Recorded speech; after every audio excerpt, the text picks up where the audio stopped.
Hey, what's up, and welcome into Under the Hood with Jonathan Hood. Thanks so much for downloading the podcast and checking us out on YouTube, youtube.com. Look for Under the Hood with Jonathan Hood. Please like, share, subscribe, and comment on everything we do on Under the Hood with Jonathan Hood, brought to you by Ankin Law. 3126 million for the great Howard Ankin. Think about it. Injury law made personal. He's always there for you. We did a commercial, David Kaplan and I, a commercial in studio. We're reading the commercial, and Howard Ankin said, "Excuse me, got to take a phone call. This is Howard." Uh-huh. Uh-huh. Uh-huh. All right, call me back. 3126 million. He takes the phone call because someone needed help, and Howard actually was there to take your phone call. I'm like, how is this happening? The reason why it's happening is because he cares about people. Howard Ankin, injury law made personal. Put that number in your phone just in case you need it. 3126 million for the great Howard Ankin. Sign my ball. So the trade deadline is come and gone for the Chicago Bulls. How you like that, Bulls fans? You like that? Please put your comments, by the way, in the chat. And we also have super chats as well. So if you'd like to be able to give us a super chat on the Chicago Bulls and the trade deadline, please do so as we bring in Charles Taylor, our resident Bulls curmudgeon. And he joins us right here on Under the Hood with Jonathan Hood. As always, sir, I appreciate your time. Appreciate you having me on as always. This, oh, good grief. Do we really have to go through this? Oh, yes. Oh, yes. This is Christmas for you, sir. This is for you, because on your blogs and on your social media, you're always talking about the Chicago Bulls. Tell people where they can find you, by the way, on your social media platforms. Yeah, you can find me YouTube, TikTok, Threads are the main three places that you can find me. Yes. And where exactly? The CTJ14. That's a good spot to find you. Yes, absolutely. That's exactly. As a matter of fact, I'll handle this from here. Yes, there it is. The CTJreport.net. And so there you have it right there. So here we are with the trade deadline coming and going for the Chicago Bulls, and Arturas Karnisovas, the main man over there on the west side, the man that has a plan, decides that he's going to trade the assets that were not effective enough for the Bulls to be able to be a playoff team this season. That's Kobe White, and that's Ayo Dosunmu, and that's Vucevic and Dalen Terry and everyone else that he could try to get out of this off this basketball team. And so here you are, Charles. So what do you think of what the Bulls are able to do here at the trade deadline? Usually it's very quiet, but there's a lot of moving parts. All right. Well, one, I'm actually surprised he made moves, because the history has been he stands pat, sees what this team is going to do. And then, at the end of the season, it's like, well, if we were healthy, throughout the year, we really could have, been competitive. He knew that the writing was on the wall. And I don't know, 2-3 years too late, he finally decides to blow this thing up, which would have been the right call 2-3 years ago. The funny thing is, had he done this 2-3 years ago and blown the thing up after the Zach LaVine, Vooch, DeMar DeRozan contingent, didn't quite pan out, you probably could have gotten a first round pick or two. Yes. Zero for, think about that. Zach LaVine, DeMar DeRozan, Nikola Vucevic, Kobe White, Ayo Dosunmu, all gone. 0 first round draft picks. That's insane. That is professional malpractice. If you are a GM of a basketball team, there is no way you can have that type of talent. Was it great talent? No, but it was good talent. It was good talent. There's no way you allow those 5 guys to walk out the door and you get 0 first round draft picks back. So Ishwill is telling you right here, it says the Bulls ownership needs to grow a pair and get rid of this management regime. No first round picks is not going to work. Ishwill, you are absolutely right. Tyler Aki when I was doing the Cap and J Hood morning show, 6 to 9 a.m. Central on ESPN 1000, also on the ESPN Chicago app. We were talking about this, and Tyler said, if I'm Bulls ownership, I allow AK to be able to stockpile the 85 second round draft picks and then fire him tonight. Seriously, because there is no direction. There's a direction that you got rid of players, but here's the thing. The key of what you said and what Ish just said is that when you don't get any first round picks, that means you're doing a bad job as general manager. Ain't nobody gonna tell me that the Chicago Bulls couldn't have been able to get themselves a first round draft pick for Kobe White. But Arturas Karnisovas was sliding his feet and letting the grass grow. I know for a fact that there's a number of general managers that would have liked Kobe White, 6 man off the bench, igniter offensively, energy. He's going to bring that to any basketball team. But yet, AK was just holding out hope that this team was all of a sudden going to be Oklahoma City. And the Bulls were never going to be Oklahoma City. Okay, they're never going to be the Spurs. They're never going to be Cleveland. They're never even going to be Boston. It is shameful for Arturas Karnisovas to let grass grow under his feet and not be able to make the deals that you needed to. Even coming into the season, the most optimistic Bulls fan had to know, even though Indiana and Boston is banged up, we probably are not going to be a top 5 team. And guess what? They're not. With this particular trade deadline, the Chicago Bulls made Charlotte a play-in or playoff team. That's what I take out of it, because now Charlotte will replace the Bulls in that treadmill of mediocrity, taking on the Heat for every play-in game. Charlotte will take their place. So thanks so much, Art, for nothing. He should be fired 2 nights now that the deadline's over. Oh, absolutely. Like, pack up his office. He doesn't even have to go and clear out his office. We'll do it for you. We'll mail it to you. Thank you. Yeah. That'll be all. But like, this is just unbelievable that he's been allowed to steer this ship for the past several years, and ownership continues to allow him to keep bringing back mid basketball teams with, we can get into the play-in, and maybe sneak into the playoffs. That's not going to cut it. It's not going to cut it in a city like this. Maybe Charlotte, that might work for Charlotte. That might work for New Orleans. That might work for some of these other teams. But when you're talking about a team that has 6 NBA championships in the rafters, that's not going to work here. We've seen what excellence has been. We've seen what good teams, have been in contention for championships. This was far from it. And just going into the season with this, okay, we're going to win by committee. That didn't work either, even though they got off to the hot start. So I guess my question is, what does Michael Reinsdorf do at this point? Because at least Karnisovas has now picked a lane, but he should not be trusted at all to do this rebuild, because he fumbled an opportunity to rebuild after the Zach Vooch DeMar thing didn't work. He fumbled it then. So why in the world would the Reinsdorfs give him another opportunity to try and rebuild? No, I don't know. You don't get another bite of the apple when you've just been floundering. If you started off, your tenure as general manager, said, we can kind of redo this thing and start from the bottom. And by the way, I'm not one for tanking. I'm definitely not one for tanking if you don't know what the hell you're doing as general manager. So this is why you had Levine and the DeRozan and Lonzo Ball. And so that was all good. Lonzo Ball is not the reason why the Bulls collapsed. The reason why the Bulls collapsed is because they had no vision beyond that. Beyond that 3, they had, and by the way, those 3, the idea that they were going to be able to beat Cleveland or be one of the top teams in the Eastern Conference, that just wasn't going to happen because you didn't have enough. But the thing is that they were just floundering.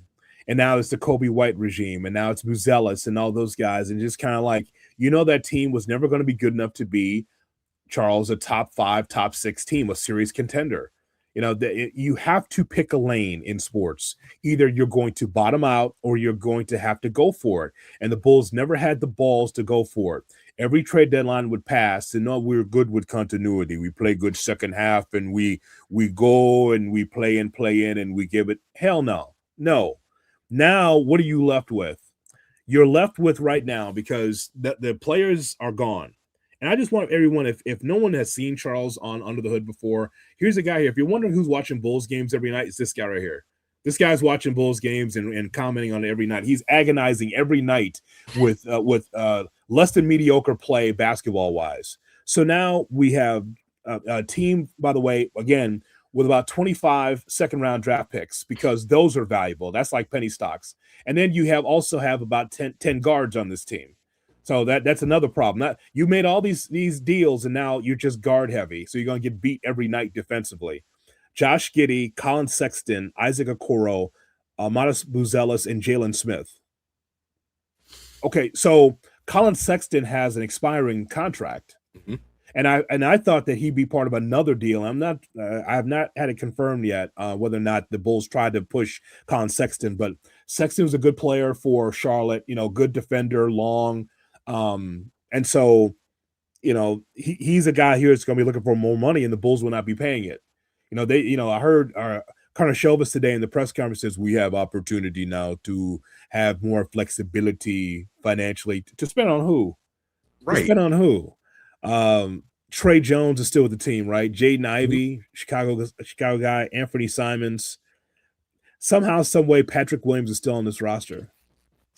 I mean, who's going to take on that $18 to $20 million a year? Noah Asenge, who's been hurt all season. Like this is so bad. They have $175 million projected salary. The first apron is $195.9.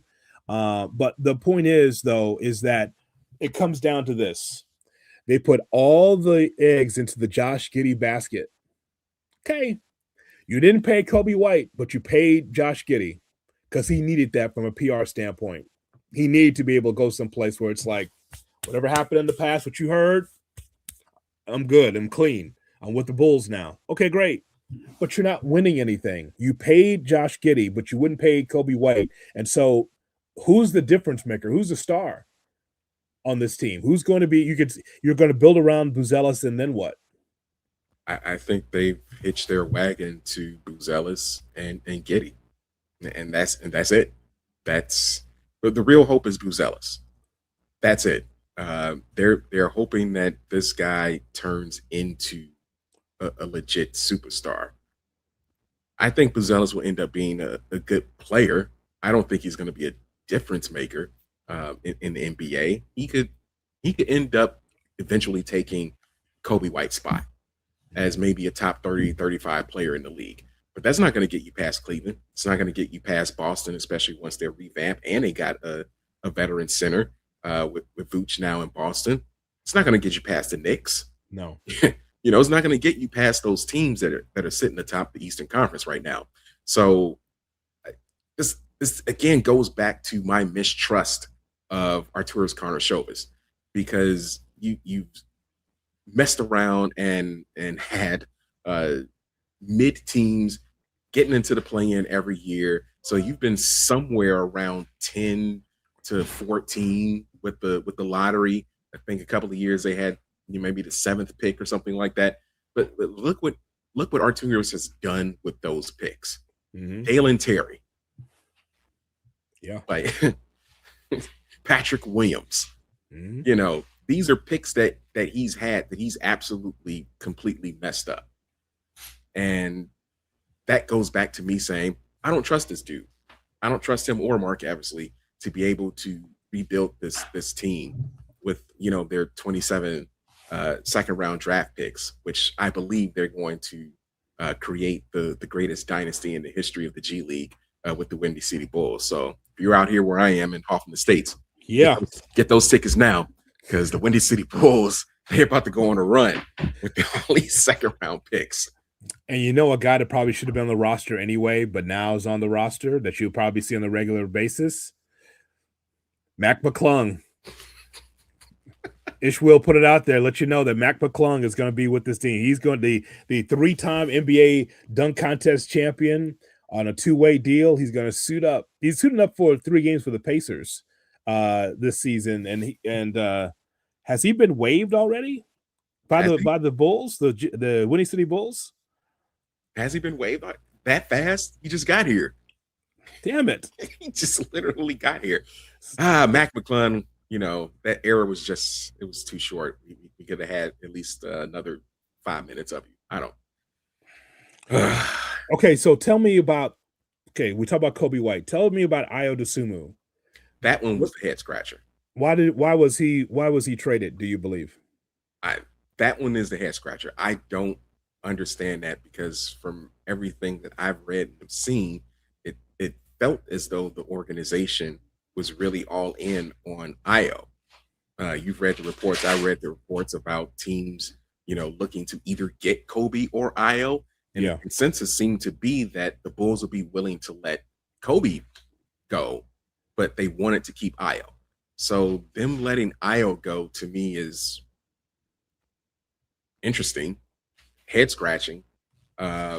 He's a veteran guard that I think played probably better with Modest and and Giddy as opposed to Kobe. Kobe needs the ball in his hand. Yeah. Io kind of needs the ball in his hand, but not as much. I think he could have, fed off those other two better than Kobe. This makes absolutely zero sense. And that was the point where I'm just like, all right, fire everybody. Everybody has to go because you can't make and then you another barrage of second round picks, in exchange for Io DeSumo. Again, not an elite player, but he has a name around the league where I think you could have gotten something better for him. This is something that Joe Cowley cornered Karnisovas on the press conference because Karnisovas used to laugh at second round draft picks, and I think everybody does. They do not have the value as they once did. If you got someone in the second round that was quality that you could mold and shape into a good organization or to a good player, awesome. Good organization could say, okay, second round pick, we'll stash him in the G League, we'll put him in Europe and then bring him back, or they can work on the main team and they can be a rotation player. The Spurs used to be really good with this with Pop. Mm-hmm. They get a second round pick and like, okay, I just need you to give me your best 5 minutes. Give me your best 7, 8 minutes defensively. That's all we want. We just want to work you into the rotation. And the Spurs used to be really good at that. But today, the second round pick has very little value, but yet the Bulls has a whole bunch of them.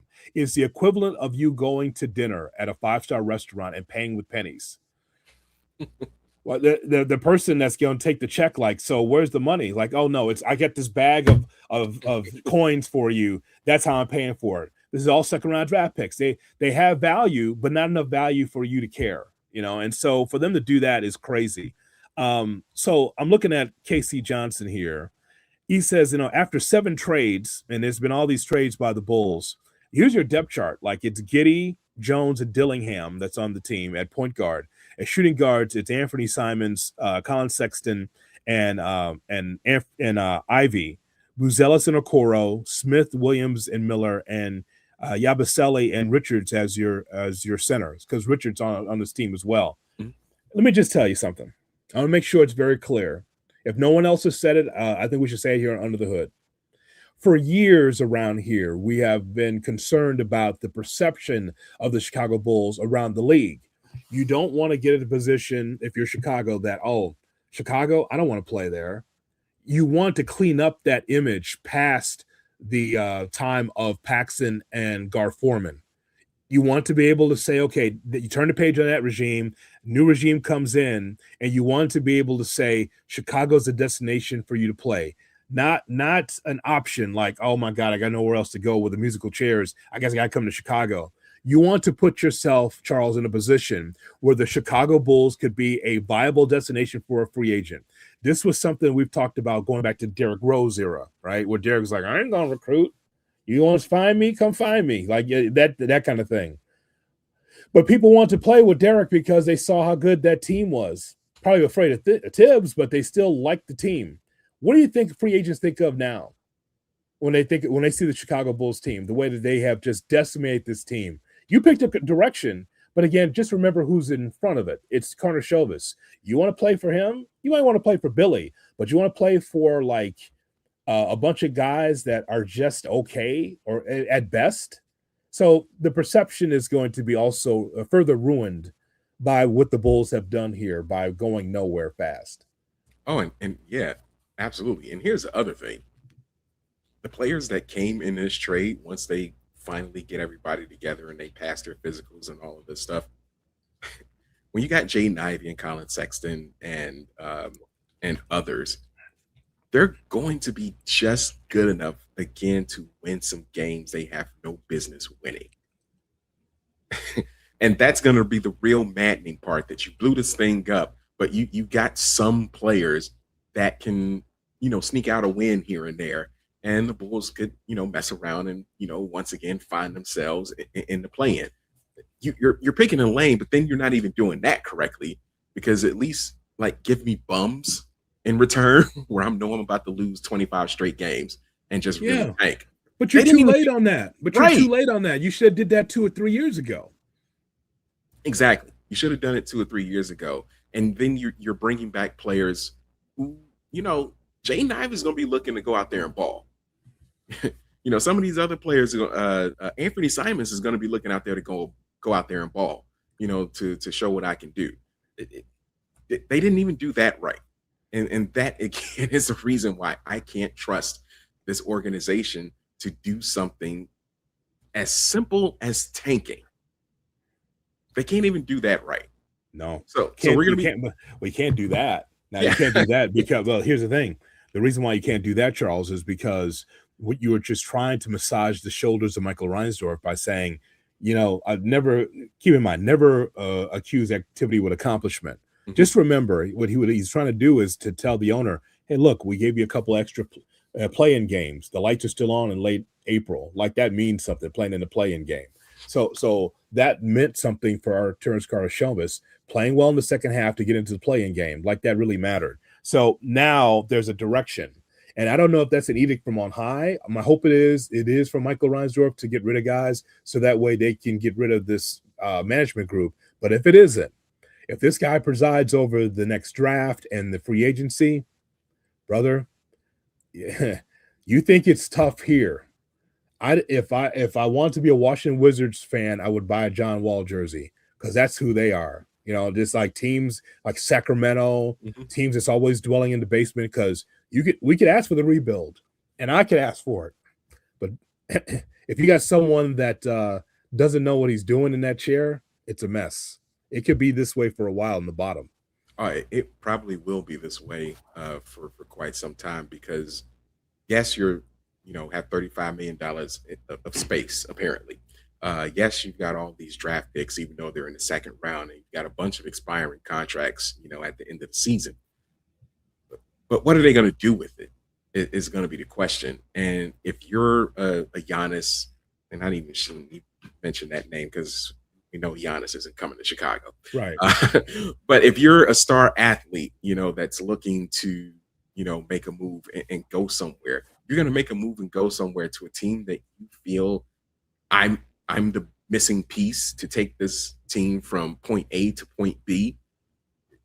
No one's going to want to come to Chicago when they're literally at the bottom here. Which brings me to my next question. Yes, sir. This isn't what Billy Donovan signed up for. No, he did not. Billy Donovan has came here after being with Oklahoma City, right? And he says, and by the way, that's the look on his face, like every night, that look, hands on his hips and just looking bemused, like what the hell's going on? Billy Donovan was going to go chill for a year after his time with Oklahoma City. And give Arturas Karnisovas credit, he went to go find Billy Donovan on a boat someplace in Florida. And it was like, yeah, we need you to coach the team. And Billy's like, I'm chilling. And like, no. This is how much we're going to pay you, Billy. We want you to come to the Bulls. And by the way, top shelf hire. That's exactly what you're supposed to do. But Billy Donovan thought that he was going to be able to come to Chicago and a team that would be competitive. He got tired of being the bridesmaid at Oklahoma City. There was a ceiling on that success with KD and Russ and James Harden. Like, they were good teams, but he just couldn't get over the hump. And so Billy was going to just wait. And the Bulls like, no, this is what we have. We have cap space. We got talent. You're the guy that's the missing piece. We can't run out. Was that Uncle Fester? That was the coach of the Bulls before this, right? We can't have him out there again. So that was a significant upgrade. But then Billy looks around. And he goes, oh my God. Like, I'm not coaching the top-notch talent. I'm coaching kids. he did not come here to coach kids. He enjoys the money he's getting paid, and he loves the idea of the nuts and bolts of coaching, but he did not come to the Bulls for this shit at all. No, no. And now that makes me question if he really wants to stick around because the Bulls owe him that money. Yeah. Whether he decides to cut bait or not, he's gonna get that money.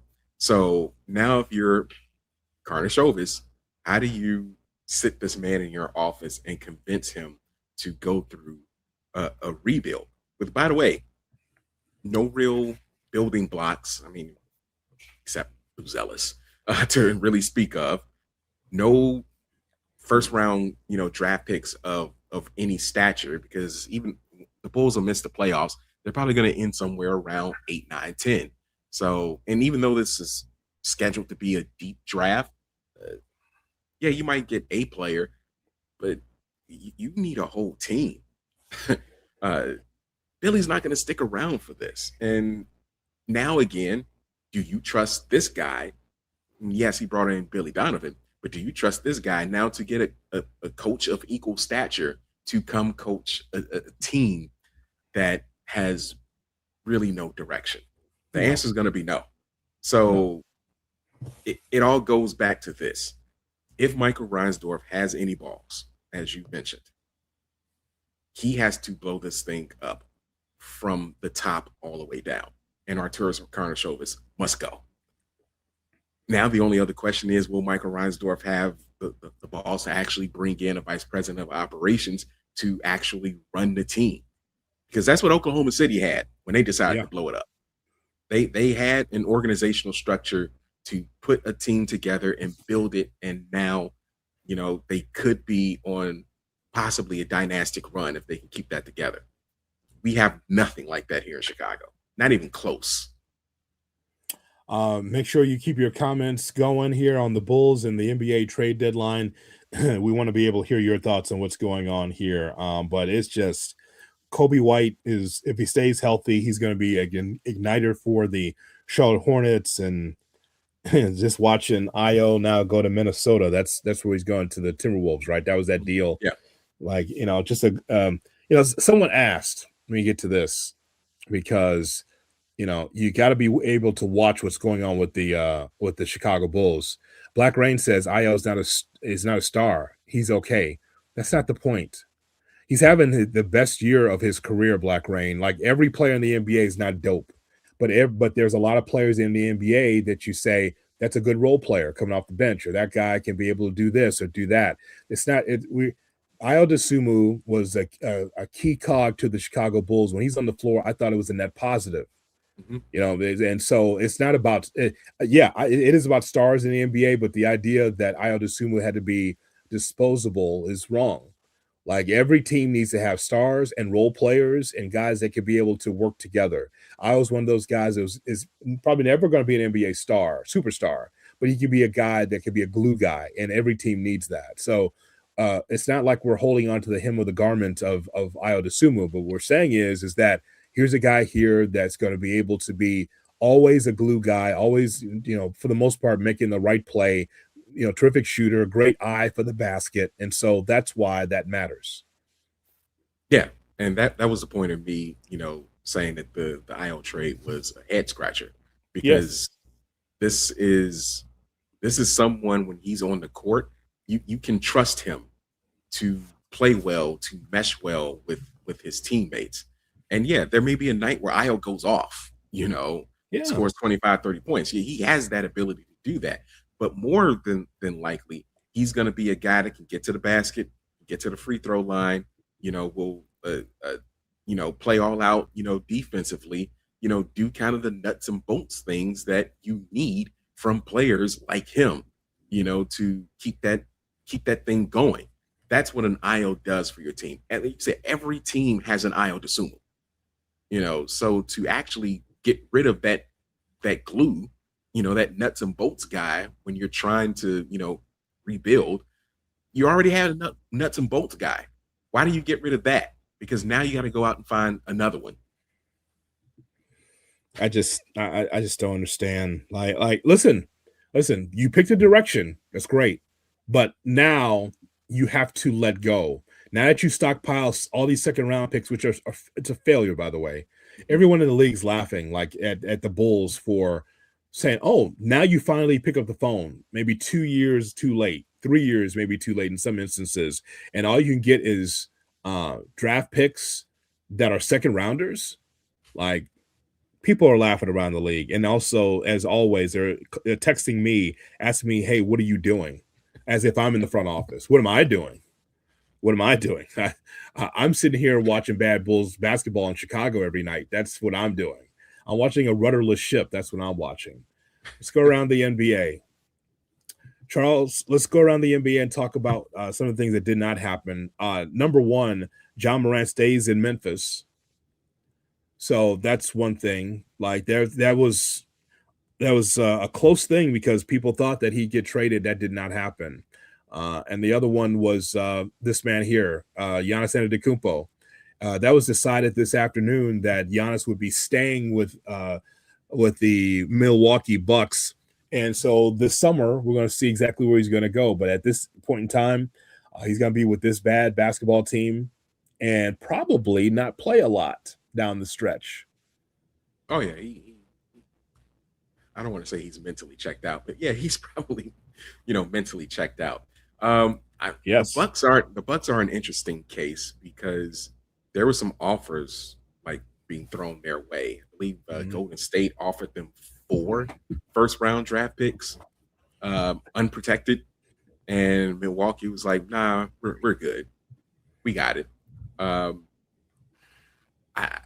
I don't know what Milwaukee's thinking, but you're gonna have a very disgruntled superstar on your hands for the next couple of months, and then you're gonna look to try to trade him. Where other teams will probably look in different directions when you probably had the chance to get as much as you possibly could for a top 10 player in Giannis, and you may not have those type of deals on the table come the summer.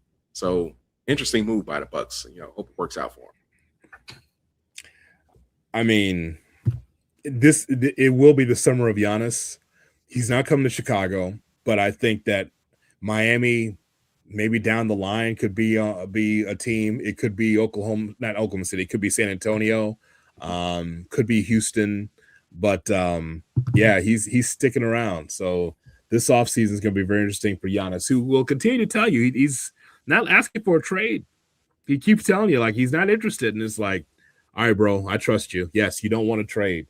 Yeah, He's so passive aggressive that way. We say this about LeBron, but Giannis is trying to be the good guy so bad. And like, dude, you gave them a championship. If you want to go, go. No one's stopping you. So he's just gonna just chill in the cut, for a while with Milwaukee, and then we'll see what happens. Michael Willis asked a very good question. He says he doesn't understand how Patrick Williams is still on the team. Well, this is again something against Arturas Karnisovas. In that same draft, Charles, am I misremembering? Was Tyrese Halliburton in that draft? The yes, P. he Will was. draft? Okay. He was, and I Good believe he job. went 3 picks later to the Indiana Pacers. Good When job. when most people said this is the best point guard coming out of college was Tyrese Halliburton, and they went and got a 6'9" forward. Um, he can't do much of anything. 6 man off the bench for Florida State. Yeah, Project, we like him. Project Long. He is big, and he is just a statue for this Bulls team. Just an albatross around around the neck. You don't. You're not supposed to be so harsh on young players, but he's an older guy now. He's a veteran in the league and still not doing anything. But he's on the and I mean, for a guy of his stature, he should be starting every night, dominating on the boards. He should walk in there with 15 and 10 every night. Patrick Williams, yeah. nah, can't do it. I just don't understand how he has not been able to flip that switch, to become that guy because physically, he has it. From a physicality standpoint, like he has that build where 18 and 10 should come easy to him. It should come easy to him. And I don't know what's up here that's stopping him from being that guy, but that if you're talking about the Achilles heel of Arturas Karnisovas, during his tenure, it has been his drafting. And all you need to go is straight to Patrick Williams uh, to tell the story of how inept Connor Schultz has been. Let's continue to go around the league here and talk about uh James Harden. Let's talk about him very right. So James Harden leaves the Clippers, where the Clippers are actually playing good basketball lately, to go to the Cavs for Darius Garland. You ever have that girl, right? This is before the marriage, before the marriage. You ever had that girl that just didn't know what she wanted? Like she lived in Chicago and she's like, I'm gonna move to LA. And just like, I'm gonna move to New York. You're like, why? I don't know. I'm just gonna move. Like you ever have that one just antsy, just not knowing exactly what they want in life? This is James Harden. This is, I mean, he look at his closet. Look how many uniforms that dude's got in his closet. So now he's gonna go to the Cavs. And of course, NBA people are like, oh, James Harden, oh, he is going to the Cap. You know what that is. We know how this movie ends. He starts heating up in the second half, and then in a tight playoff spot, he freezes and ruins your team when he goes 1 for 19 from three. And then that'll be all. And then he goes to some other place looking for chicken wings at the strip club.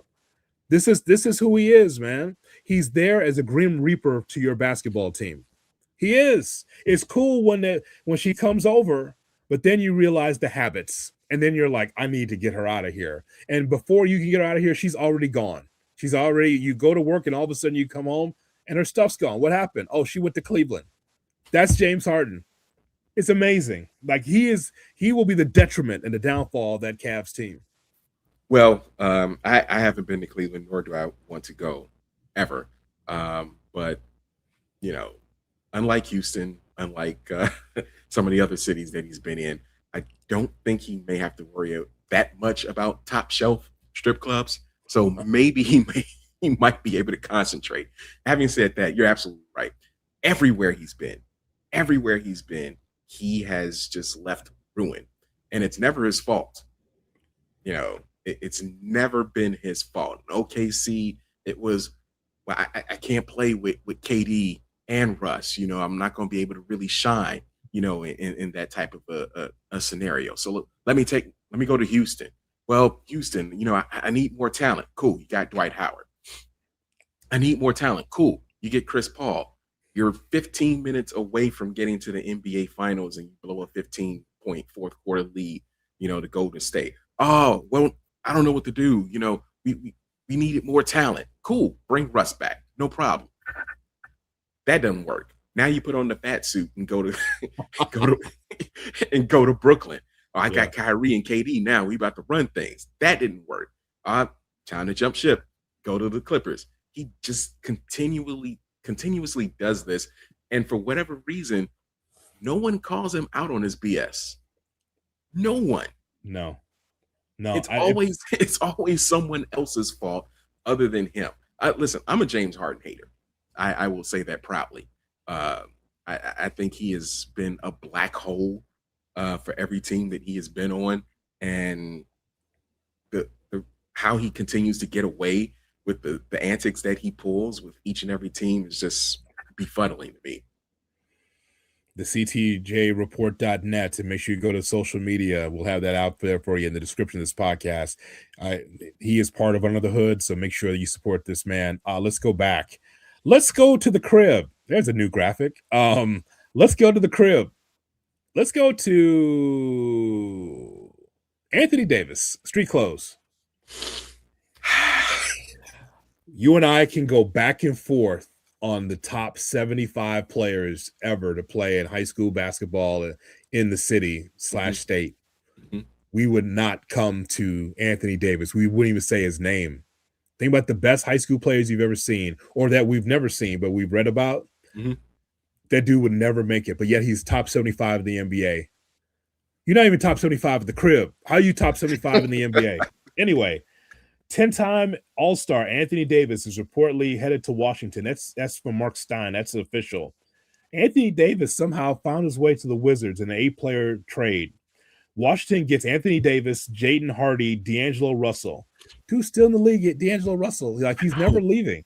Dante Exum, Dallas gets Chris Middleton, AJ Johnson, Marvin Bagley III. Oh my God. Malachi Branham, 2 future first round picks, 3 future second round picks. Okay. So a couple of things that work here. So the worst trade in the history of the NBA, where Luka Doncic goes to the LA for Anthony Davis, that you know is always banged up. He is glass man. It's Samuel Jackson going down the stairs. Ah, ah, my back, my arms, they're all broke. This is Anthony Davis, glass man, and he's now with the Wizards with Trey Young. I love NBA heads too, man. We're NBA guys, but I love listening to NBA guys. Man, you know what? That could be something. Really. Trey Young and Anthony Davis. What world? now all of a sudden the Wizards are a whip now. Now watch them now. Watch them. So the number one thing is that Anthony Davis is part of a terrible deal, right? So Charles, Dallas immediately trades him. And so if you're a Mavericks fan, you're like, I know we got Cooper Flag, but what was that all about? Why, I mean, we had Luka, and then you make this stupid deal, and now even the guy that was part of the deal is now with Washington and not with Dallas. That's a mess. Yeah, well, I mean, at least they still have Cooper Flag, so they've got a starting block somewhere. But yeah, would Luca have? And I know Luca took him to a finals a couple of years ago, but would Luca had would he been able to get in shape in Dallas? It seemed like him being traded to the Lakers, motivated him to, finally, get in shape and do something, in regards to, being tired late in the season and in the playoffs. I don't know if that would have happened in Dallas, but at the same time, if you're the Dallas Mavericks, you can't make that trade. Like, no. You have to try to ride this out. And sending Glassman over to the Wizards. I mean, now if you're a Mavericks fan, you're like, what was all this for? What was all this for? Kyrie's hurt and you don't see him, but a few times a year, and now you're just gonna have to pin your hopes on Cooper Flag to see if he becomes a superstar that everybody thinks he's going to be. But meanwhile, Luka's putting up numbers. Yes, he is, sir. In Los Angeles. Go ahead. Yeah, he's putting up numbers, and as soon as they can, sit old man LeBron down once and for all, he can, truly take the reins with the Lakers and make them a real title contender. I don't have it in front of me. What's the Grizzlies record? Do you have that? Can you pull that up? The Grizzlies. The reason why it's good. So the Grizzlies get the Jazz get Jaren Jackson Jr., John Conchar, and Vince Williams, Walter Clayton Jr., Tyler Hendricks, George Niang, and Kyle Anderson, and 3 first-round draft picks. That's what the Grizzlies get. So Jaren Jackson Jr. traded away from the Grizzlies. That was a story. Also, the other one I want to point out is, I gotta get to my hold on a second, I gotta get to the graphic. There it is. All the NBA teams. Pistons part with young guard Jaden Ivey to the Bulls and Mike Conley, and the Pistons get Kevin Huerter, Dario Saric, and Saric never played for the Bulls, and a first round pick swap, and the Wolves get a cash considerations. So so Kevin Huerter, like a piece for the Bulls now with that Pistons team that's in first place in the East. Do you have the Grizzlies? Where are they in the East? Or the West? They're 20-29 in the 11th spot, 2 games outside of the play-in. So, maybe they're going to try to make a push, to get into the play-in. But, until they decide exactly what they want to do with Ja Morant, that's another team that's just kind of, twiddling their thumbs and just, spitting in mud there. Because I think the days of Memphis being a true title contender out in the West, that door has shut. That window is closed. They were trying to tank by hoping they could trade their star guard, but that's not going to happen now. they tried John Morant, but now it's not happening. And Yeah. last thing is the Cavs shake things up. Dennis Schroeder, Keon Ellis, and Emmanuel Miller. Cavs get those guys. The Kings get DeAndre Hunter. Bulls get Saric and the two second-round picks. And, of course, Saric got flipped after that. Dennis Schroeder, I laugh at that name because I remember when he was with the Lakers and he comes into the camp, right? He goes into the facility and Schroeder comes up to LeBron and he's like, "Oh man, he's German, right? Schroeder, Yeah, he's German. He's like, it's so good to work with you. It's going to be great to play with you." And LeBron's like, "Yeah, all good." And Schroeder was like, "Yeah, they brought me here to help you win a championship. They said you need the help." LeBron looked at him like, "What? You're here to help? You here to help me?" He was like, "Yeah, we heard you need the help, so they brought me in to help you." And he just walks away, just like he wasn't fooling. He was like for real, like yeah, you need the help, LeBron. I'm here to help you. Like, multicolored hair, German dude coming up to black German dude telling me, what are you saying? So, and by the way, the Warriors knew what was going on with Giannis because they said that, okay, we're not in the Giannis sweepstakes, so they must have known maybe 24 to 48 hours before this, Charles, that like, yeah, Giannis to the Warriors. They weren't willing to give up.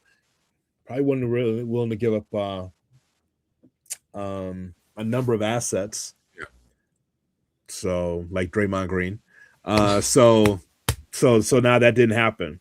So overall, sir, what are your closing thoughts here? Because and also, if you have any more comments, we have super chats, regular chats. You can always just jump in on our Bulls and NBA conversation. Anything you want to talk about with the Bulls or the NBA, we're starting to close up shop here in Under the Hood. And, of course, brought to you by Ankin Law, 312-6 million for the great Howard Ankin. Injury law made personal. That is Ankin Law. Any final thoughts, Charles Taylor? I mean, league-wise, at this trade deadline coming and going, some shakeups, but I think that the teams that, are on top right now are going to stay there. I don't see any teams, maybe Boston with Vooch, with a solid veteran center. And now knowing that, hey, Jaylen Brown can carry a team without Jason Tatum.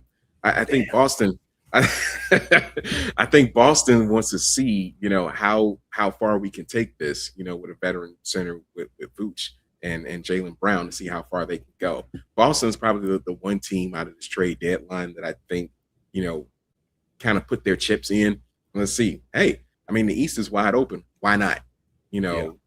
They feel like they could beat a Detroit. They feel like they can beat a New York. So why not, get a veteran presence in here and see how far we can take this thing. Out West, listen, it's still OKC. Yeah. San Antonio may put up a bit of a challenge. I still think they're probably a year still away from really challenging OKC. But yeah, this trade deadline, while interesting and a lot happened, I don't think it did really too much to shake up the landscape of the NBA. And as far as the Bulls are concerned, good night, folks. That's it. Good night, Chicago Bulls fans. Only the Bulls. Only the Bulls. The one and only Chicago Bulls. But you know what you're going to see, though, when the Bulls come back home? A full stadium. 18,000 people there to see the Bulls because they think Jordan and Pippen and Kukoc are coming back. Full stadium. Full stadium, sir. Yeah, I mean, Benny's entertaining. Benny the Bull's entertaining, and that's you want to get popcorn thrown on you, and have him do his stupid half court shot, over over his shoulder and all of. Listen, it's an entertaining product from the standpoint of you'll get a good show, but yes, it is sad times. It's sad times that you have to watch that product on a night in and night out basis just be terrible. Let's just call it what it is. That is a terrible ball club. But hey, let's go to the United Center because it's fun, and we can take pictures with the Jordan statue and the Pippen bust. That's out there. Peacock and I went to the United Center last night. It's How the was first time First time I've been in the building since Derrick Rose's number was retired. I was out there. I was out of town for the ceremony, but I just couldn't help when we took our seats to look up at the rafters and see Pooh's number up there. Yeah. And I know that he's proud that the Chicago Bulls retired his number in front of his family and all that, but he's got to be saying internally, like, this is just nonsense here. This is bad. And so I thought about that for a second, and then I thought, boy, Tony Braxton's still looking good. That was my next thought. Yeah. The key question here, was Bobby Brown on time? So for those that don't know, there's a tour that's going on with New Edition with Tony Braxton and Boys to Men. And for someone that has to get up at 3:45, and I know a lot of people have to get up early to, with family and get to their job, whatever. Bobby Brown at some point around 11 o'clock was all of us. He just stopped doing the dance moves. He just stopped. He's like, very little. I mean, he was into a little bit. He gave you a little kid and play, but that was kind of brief, right? You hook the leg and you just kind of go around, and just some of the stuff from like 85, gave you some things. And then at some point, everyone else is in good shape and can still move around a little bit. Even a John Gill, give you a little some. Ralph Tresvant still thinks he's 21, showing the chest, for the ladies, and like at some point Bobby Brown just waved it off. He's just like, just give me to my prerogative. just get to my hits, because he wasn't about that BBD and being a background for BBD. He wasn't trying to be a background for, but the best thing is for us to be apart, like our anthems back in college, back in the day, right? Some quality, right? But then, like, at some point, Bobby Brown's like, he just waved it off. He's like, man, I'm not dancing no more, bro. Like, I'm tired. Just give me to my solo stuff so I could just get in there and just lock in and sing, So that was some funny stuff right there, because yes, he was on time, but he was just. What I kept thinking is, I enjoyed the concert immensely. But Charles, I kept thinking that Bobby's thinking, another 18 cities of this, huh? More? Like, this is a Wednesday night in Chicago. Yeah. He was like, oh no, I gotta keep doing this act every night. Like I'm not like, none of those guys are spring chickens, but a lot of those guys are in shape to be able to do 3/4 of the stuff they used to do. Like quality, the music's quality. It's not lip sync. It's great stuff, but like, I could tell Bob Brown was just like, oh my God, he just wanted to get to the bed. You can just tell at 11 o'clock, he was just exhausted. Thank you, Chicago. Good night. Boom. Just dropped the mic, just shuffling back to the back, just like exhausted in a full sweat. Like, it's a workout for those guys, but like, Ralph Tresvant still trying to mac to the ladies. Like, hey man, this ain't 85. Just step back, right? Like Johnny Gill. Oh my God. Tony Braxton still doing the Texas Triangle. Yeah. No Jason Kidd, no Jimmy Jackson, and no Jamal Mashburn there last night, but still doing the Texas Triangle. Look that up for you young folks out there. They want to know. Young folks want to know how wild Tony Braxton was back in the day. Mm-hmm. She talked about how emotional she is with the lupus, but she's like, she's still coming out there and singing no matter what, right? And she's still got the low register, not man enough for me. She's like still killing it with that, right? She was great. And then you got Boys to Men, quality. Mm-hmm. It's amazing how you get that harmony like from the rip, right? It takes nothing for them to give you the old 10, 9, 8, 7, 6, 5, 4, 3, 2, 1. Like, they get into it, man. I'm like, man, they get into it. I thought that the mix was a little bit strange for them, like a little bit too much guitar. You could tell.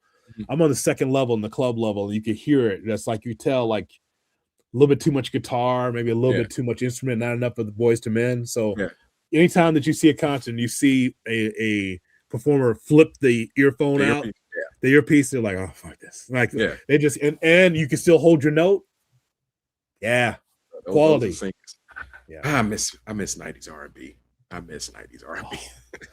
It was a great night. It was a great night. You look around, Charles, and you go, yep, when you were 21, yep. We know why you were into that band. You know, I could tell. Yeah, you could just, you look around like, yeah. You could see it. It's quality. I'm sure it was like Some of those old ladies, older ladies tried to dress like they were back in the day of 18, 19, 20, but Yeah, you know, they're aunties now, so they got to show. They got to show they still got it. Just a side note as we close, Michael Bivins pulls the mic back. You've seen this before, I'm sure, at concerts. Some of those lines they used to sing, Yeah. Pulls the mic off. Doesn't do like backstage underage adolescent.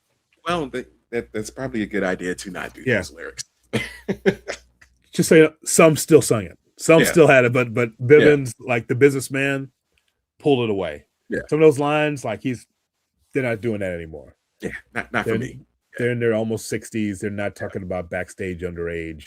Yeah, because then you get mentioned in files, and you don't want to be mentioned in those type of files. I need a body bag. Yeah. So it's just like, no, it was good though. Like it was good. Started on time too. 8 o'clock is 8 o'clock for that group.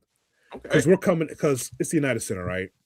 You're sitting in the parking. You're just trying to just get there, right? Trying to get past Warren and trying to get to Lot C, and just like it's like you're sitting there and then you finally get through, and all of a sudden you hear Braxton like as you're lined up at the door, and you're like, 8 o'clock's 8 o'clock. Damn. All right, here we go. 3-hour concert. Let's go. I was like, well, and like Michelle and I are like rushing to the seats, like getting up the escalator, like, and they had just started. And I'm like, yeah, that's how it's supposed to be. 8 o'clock's 8 o'clock. That's it. Let's get going. They're not staying with you all night. So that was fun. Please, as you watch this, I see you guys in the chat. Thank you so much for your support on everything we do at Under the Hood with Jonathan Hood. We got so much. We're going to have LA in space coming up in a little bit here on Under the Hood with Jonathan Hood. But CJ, as always, I appreciate it. We're presented by Ankin Law. 312-6 million for the great Howard Ankin. Injury Law Made Personal. They support us. We want you to support them. Ankin Law, 312-6 million. And so the footnote of this, folks, the Bulls are in dire straits, in bad shape, bad shape. But that's okay. Follow CJ. Follow Charles Taylor. He'll tell you about every bad Bulls game every night. He's there for you. I continue to do this. Right here at Under the Hood with Jonathan Hood. So long, everybody. Bye, Bulls. Bye. Bye.